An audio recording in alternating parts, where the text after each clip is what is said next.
प्रिय श्रद्धालुओं, जय श्री कृष्णा, जय श्री राम, जय श्री राधे राधे, जय श्री महाकाल। इस प्रवचन में आपको श्रवण कराएंगे दुर्गा पूजन उत्सव में आचारहीन कृत्यों से बचने का वर्णन। समस्त शाक्त उपासक का लक्ष्य सर्वम खलु इदम ब्रह्म का ज्ञान ही है।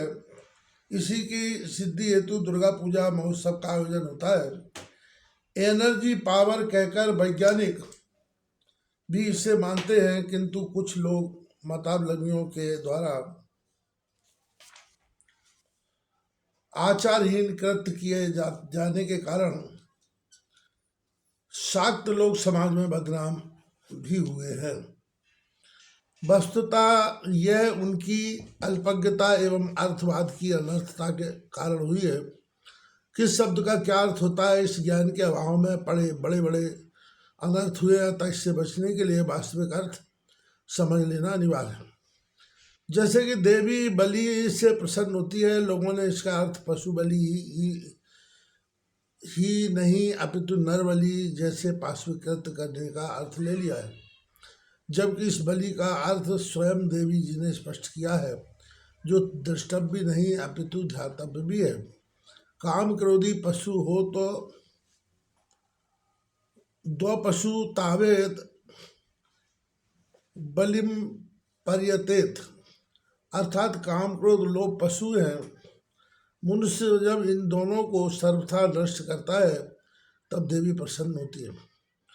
कुछ दो चार शब्दों के उदाहरण प्रस्तुत करना यहाँ प्रासंगिक ही नहीं अपितु अनिवार्य भी है, जिससे सुधी जन तो लाभान्वित होंगे ही, सामान्य जन भी अनावश्यक पाप कर्म से वंचित होकर धर्म लाभ उठाएंगे। अब आप अजा शब्द को लीजिए। अजा अविज्ञा को कहते हैं। मूर्खों ने अविज्ञा का संहार करने की अपेक्षा बकरों की बलि चढ़ाना आरंभ कर दिया।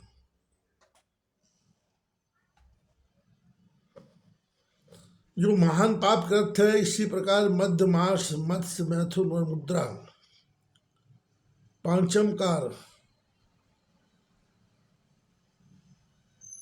ये पंच मकार बड़े प्रसिद्ध हैं, जिनका अर्थ वास्तविक न समझकर आज्ञ तथा इंद्रिय लोलुप जनों ने बड़ा ही दुरुपयोग किया है। वस्तुतः संत योगी जन ही इन गुत्थियों को सुलझाकर मार्गदर्शन करते हैं, अतः संक्षिप्त इनका अर्थ भी समझ लीजिए। मध्य आत्मानंद की परम अनुभूति में जो भूमा स्थित मस्ती आती है, उसी को मदरा कहते हैं। जैसे भरी है सहस्त्रास्पद रूपी भाजन में पली है, जो चंद्र की कला सुधा के शव से कुंडलिनी जागृत अमृत रस या सोम पानी मध्य के लिए उपयुक्त होता है। मांस काम क्रोध लोभ मोह आदि पशुवृंद होने धैर्य से विवेक रूपी खड़ग चला के, इस अर्थ में मांस शब्द का प्रयोग हुआ है। मांस उड़द को भी कहते हैं। सूरदास जी ने अपने कूट पर हरी आहार चल जाते उसमें इसका अर्थ मांस महीना अर्थात अवधि के रूप में किया है। तीसरा मत्स्य विषय विकार रूपी बागुरा विषाण देके धीवर कृति की प्रतिकृति को असुरय द्वेष मद मान दम्भ मत्सर पशु द्वय काम क्रोध आदि मीन मथित बुद्धि सहित मैली धरय, अर्थात विषय रूपी जल में असंगता इंद्रिय रूपी मछलियों को अलग कर रहे हैं। मैथुन पर पद को पहुंची है सूक्ष्म रूप नाड़िका का जो सुषुम्ना है, नाम बाकी सुंदरी समझ गए। चंद्र सूर्य मास युग में उसी के साथ संग कर सुंदर सा भूषण ले श्यामा को साजी। अर्थात जब दिव्य सुषुम्ना नाड़ी का प्रसंग है, जिसका इड़ा, पिंगला, सूर्यचंद्र नाड़ियों के साथ समागम, नंबर 5 मुद्रा, आशा और तृष्णा, भय, घृणा, लज्जा, क्रोध, जुगुप्सा, कामना, ये सभी ये अष्ट भारी कष्टकारी है।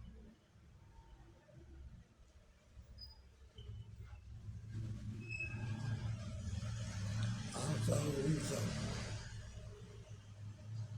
भय, घृणा, लज्जा और जुगुप्सा, कामना, ये सब भारी कष्टकारी है। वृक्ष रूपी पावक में आठों का पकाव देवे तांत्रिक क्रिया कलाप के जो अधिकारी है, भवानुकारणी आकृति विकृति ही मुद्रा है। जिज्ञासु इन पांचों मकारों के अर्थ दुर्गा महिमा ग्रंथ में विस्तार से देख सकते।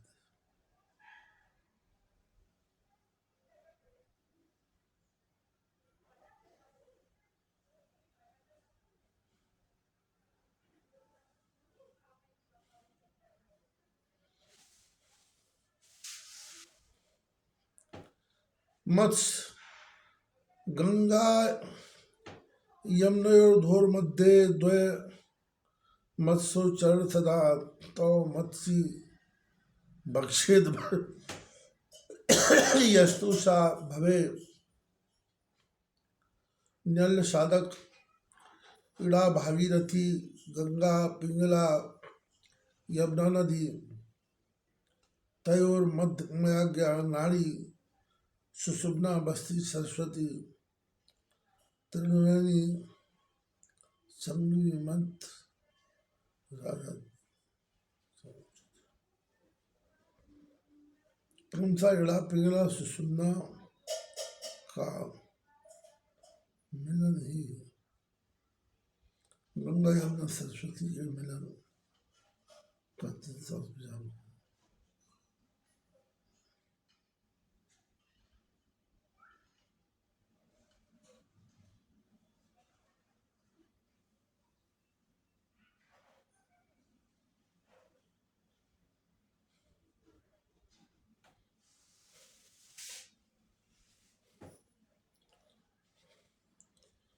क्रमशः इड़ा पिंगला सुषुम्ना का मिलना ही गंगा यमुना सरस्वती के मिलन का तीर्थराज प्रयाग है। इन दोनों नौनियों की साधना ही मत साधना है।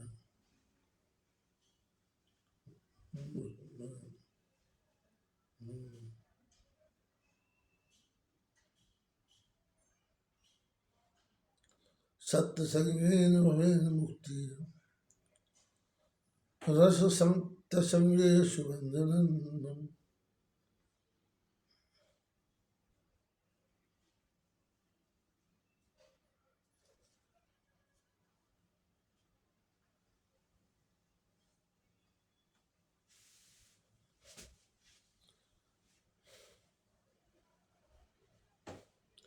सत्संगेन भवेन मुक्ति रस सत्य संगेन वंदनात् असत समुद्रण वस्तु तन्मुद्रा परिकीर्तिका। सत्संग से चिर शांति, स्वाधीनता और रस भरा जीवन मिलता है तथा असंग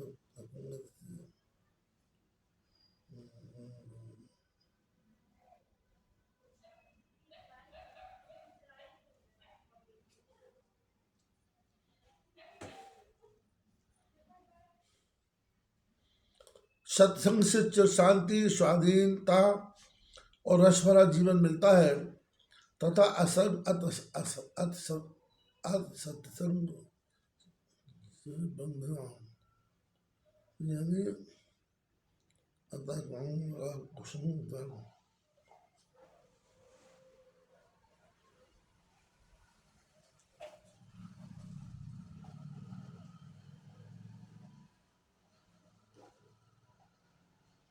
मैथुन। इड़ा पिंगलयो प्राणान सुषुम्नायां प्रवर्तते सुषुम्ना शक्ति बहिष्टा जीवो यु परा शिवा तथास्तु संगमे देवे सुरतम नाम कीर्तिमम। अर्थात इड़ा पिंगला नाड़ियों के माध्यम से ये प्राणों को सुषुम्ना में परिवर्तित करने वाला प्राणी शास्त्रवत प्राप्त कर लेता है। इन दोनों के साथ सुषुम्ना के मिलन को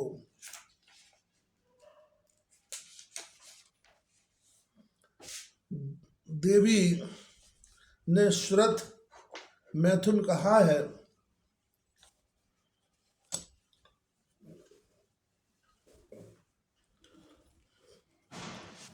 इसे सहज ही यूं भी कह सकते हैं कि दाई नासिका में सूर्य पिंगला, बाई नासिका में चंद्र इड़ा है। गुरुजनों के सानिध्य में इन दोनों को सुषुम्ना में संगत कर रहा मैथुन है। दुराचार साधन का इस कथन की पुष्टि इस जोग से होती है। पर द्रव्येषु योगंधा पर स्त्रीषु चा न पूछा।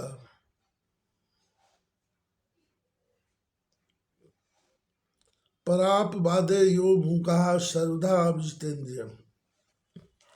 उक्त श्लोक में पर द्रव्यों के प्रति उदासीनता, दूसरों के स्त्रियों के प्रति नपुंसकता तथा पर निंदा के प्रकरण में मौन धारण करने वाले जितेंद्रिय पुरुष ही महामहिम एवं गौरवशाली हैं। मत्स्य, मुद्रा, मैथुन, मदरा मांसाहारी नहीं। मांस और मदरा इन दोनों के पूर्व में लिखा है, उसी रूप में ही ग्रहण करें। इस प्रकार सत्संग से, पंचम काल सेवन से सत्गुण की वृद्धि होती है। त्रिगुणमयी प्रकृति से परे परम तत्व की उपलब्धि आत्मस्वरूप में ही होती है। प्रत्येक जीव में ईश्वर ने दिव्य गुण दिए हैं, इन्हें प्रकट करना ही सच्चा पुरुषार्थ है। शरीर क्षेत्र इदम शरीरम कौन्तेय क्षेत्र मित्यविधीयते।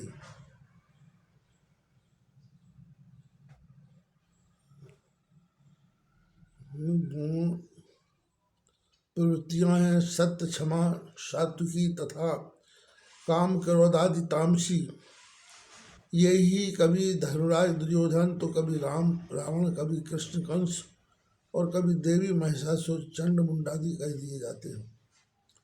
देवासुर संग्राम अपने भीतर देखना ही साधना है। आसुरी प्रवृत्तियों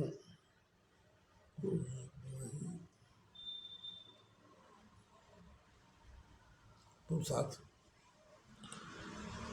सभी के सोने पर जो स्वर जागती है, जिसकी सहायता से ब्रह्मा, विष्णु, महेश क्रमशः सृष्टि का सृजन, पोषण एवं संहार करते हैं, जिससे तीनों गुण तथा पंच महाभूत कार्य करते हैं, जिसकी इच्छा से समष्टि व्यष्टि में कण से लेकर पर्वत तक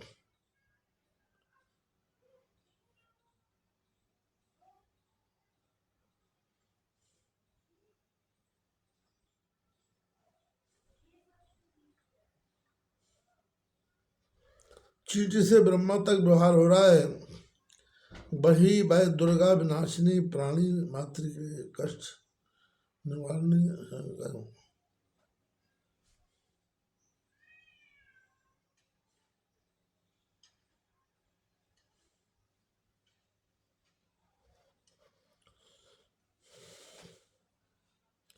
वही वह दुर्ग विनाशिनी, प्राणी मात्र के कष्ट निवारणी, संकट हारनी दुर्गा है।